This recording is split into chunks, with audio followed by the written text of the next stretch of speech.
Hi everybody. I hope everybody's doing very well.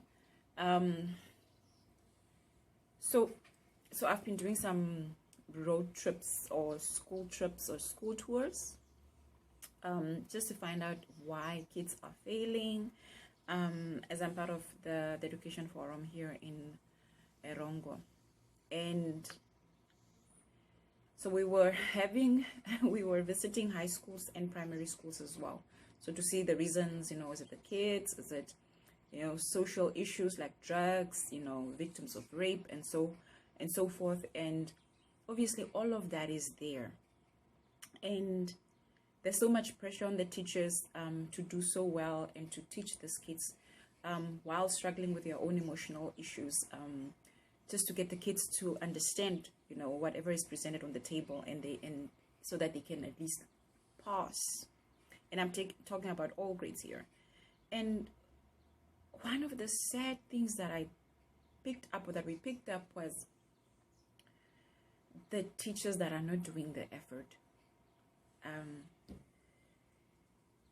And teachers who are bullying the kids, teachers who are coming intoxicated to class, teachers who are sleeping in class, teachers who couldn't care less about the different types of learning styles, the different types of kids that you have in front of you, picking up on trauma, picking up on these cues and signs that the kids are having, and teachers that are just there for the salary.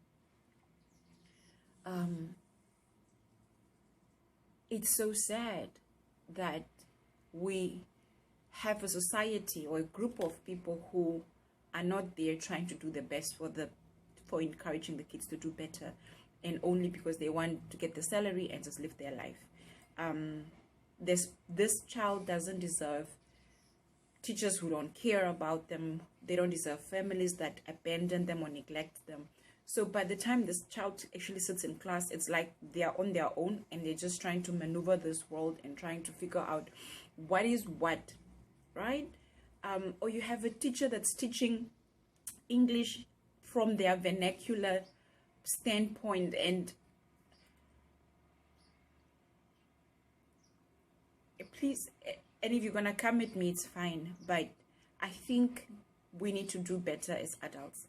We need to do better as adults. Yes, it's not your responsibility to raise Mashala's child. It's not your responsibility to be the parent of Mashala's child, but it is your responsibility when you had applied for the job to teach, to be a mentor, to be there for these kids. And I'm not talking about the great teachers that are out there that are really pushing and trying their best, working overtime, having extra classes or coming to, thank you so much for your service for those teachers. But then you have a handful of these other teachers that we don't talk about. We need to do better when we're doing interviews, when we're screening. And I don't know if that's the whole education system but these are the reasons. This is one key, if not big, reason why kids are failing. Because let's say you might have 10 teachers and this child has 5 teachers that they go to, and 4 of them don't care because they're just there for the salary. The child is gonna fail, because if they're only passing one, the rest they're failing, and it's because they really don't understand what's happening. So guys, we need to do better.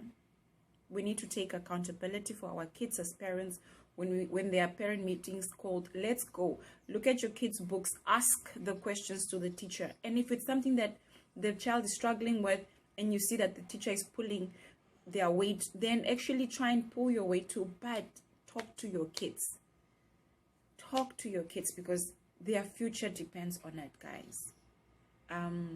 Kids are directionless because they are growing and they want to play and all of these things. But if we're not there to help them become better adults in the future, both parents and teachers, we're losing a whole generation, guys.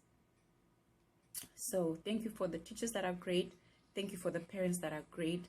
The parents that are not so great and that are struggling and they don't know how to, guys, speak to your teachers. Try and find mentors.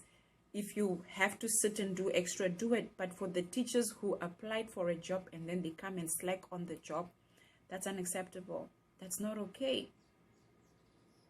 And I don't know what can be done, but we need to address this. It's not okay.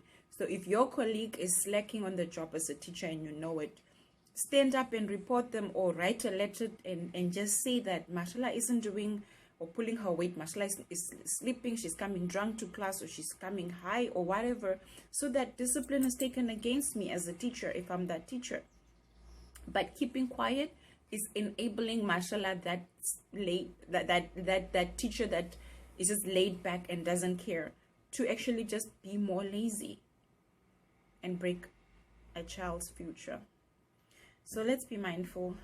Let's stand out for the kids and just be protective and give them what they deserve in life. Okay, so to all the teachers, good luck, and stand there for the child and help each other out, please. Okay, have a good day. I'll see you again.